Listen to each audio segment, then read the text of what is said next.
क्या बोला है, लिखो लिखो। A simply supported beam, a simply supported beam subjected to UDL, subjected to UDL throughout a simply supported beam, subjected to UDL throughout the span, UDL throughout the span, bracket में लिखो W kilo newton per metre run, W kilo newton per metre run. ठीक, आगे लिखो it is also subjected to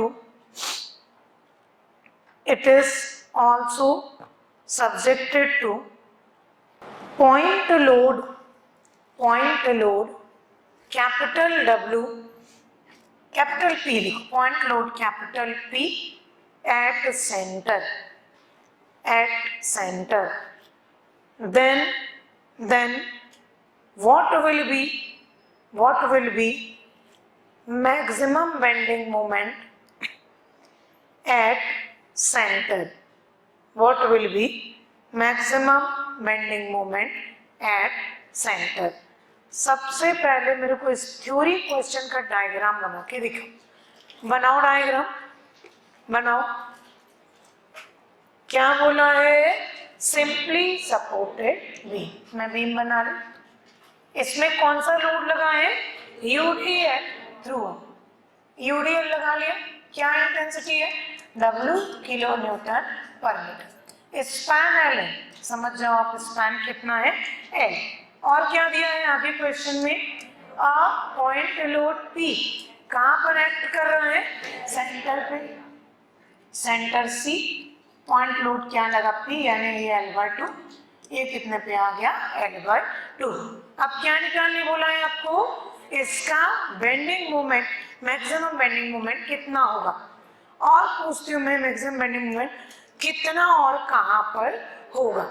तो सबसे पहले मेरे को इस बीम को देख के बताओ कि क्या इसको पूरा डिटेल से बना है, कि कोई शॉर्टकट लगा सकते हैं, शॉर्टकट लगाना चाहिए, लगाना चाहिए। देखो, जब आपको ऐसे लोड्स पता है जो इंडिविजुअली एक्ट करते हैं, आपको पता है ना, इसको मैं दो भाग में डिवाइड कर, एक है simply supported beam subjected to UDL, ठीक, एक simply supported beam subjected to point load at center। आपको दोनों का मतलब पता है, इसके कारण भी बेंडिंग मोमेंट मैक्सिमम आएगा सेंटर पे, इसके कारण भी बेंडिंग मोमेंट मैक्सिमम आएगा सेंटर, क्योंकि ये हर एस्पेक्ट में सिमेट्री है। तो इसको क्या किया, प्रिंसिपल, इसको बोलते हैं प्रिंसिपल ऑफ सुपरपोजिशन, क्या बोलते हैं इसको, प्रिंसिपल ऑफ सुपरपोजिशन।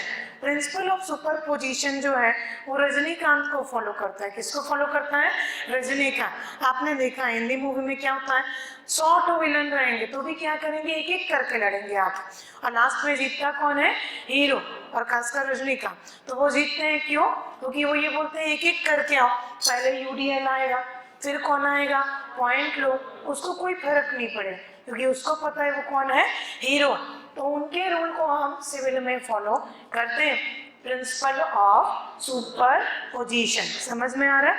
तो प्रिंसिपल ऑफ सुपरपोजिशन ये बोलता है कि बहुत सारे उसके क्राइटेरिया स्ट्रक्चर में पढ़ेंगे कि अगर एक बीम में बहुत सारे लोड लगे तो उसके इफेक्ट को आप देखने के लिए एक साथ मत देखो, उस लोड को क्या करो, अलग अलग बार लगाओ और सबको क्या कर दो, जोड़ दो। थाली में खाना है, 5 टाइप के आइटम है, 5 को एक साथ खा पाओगे क्या, नहीं, एक एक करके आओ तब स्वाद आएगा। तो वही चीज क्या बोलता है, प्रिंसिपल ऑफ सुपरपोजिशन। इसके कारण बेंडिंग मोमेंट की वैल्यू कितनी आएगी, WL²/8, इसके कारण कितना आएगा, EL/4, हो गया इतना।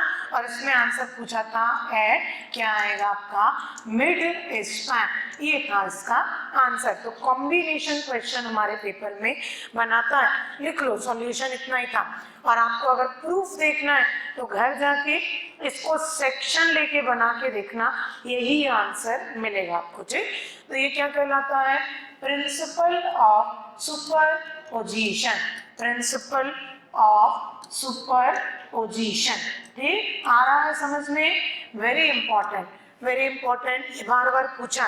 अब इसका एक और क्वेश्चन बताऊंगी। ठीक, इसका एक और क्वेश्चन मॉडिफाई करके पूछा था। मैक्सिमम बेंडिंग मोमेंट कहाँ पर आएगा? मिड स्पैन या मिड पॉइंट भी लिख सकते हैं। मिड पॉइंट, मिड पॉइंट कौन सा है? सी। ठीक, कितना आ रहा है आपका? WL² and PL/4। सिंपल है ये क्वेश्चन, कोई काम जाम नहीं, सिर्फ क्या किया मैंने देखा। अब क्या होता है कि ऐसे डायग्राम जब बना के देता है एग्जामिनर तो डर लगता है पेपर में नहीं हड़बड़ाना, आप उसको ब्रेक करना जैसा मैंने यहाँ पर ब्रेक किया। ठीक है, चलिए। अब एक पेपर में ये सेम क्वेश्चन दिया था और आपको बोला कि what is the deflection at centre. क्या बोला आपको क्वेश्चन में? What is the deflection at centre.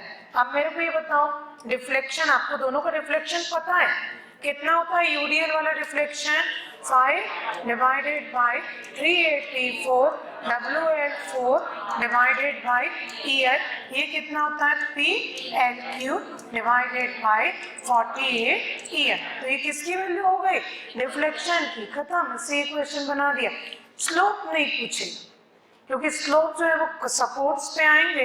ठीक, उसका इफेक्ट कंबाइंड फॉर्म में चेंज हो सकता है, तो स्लोप के पूछने के चांसेस कम है।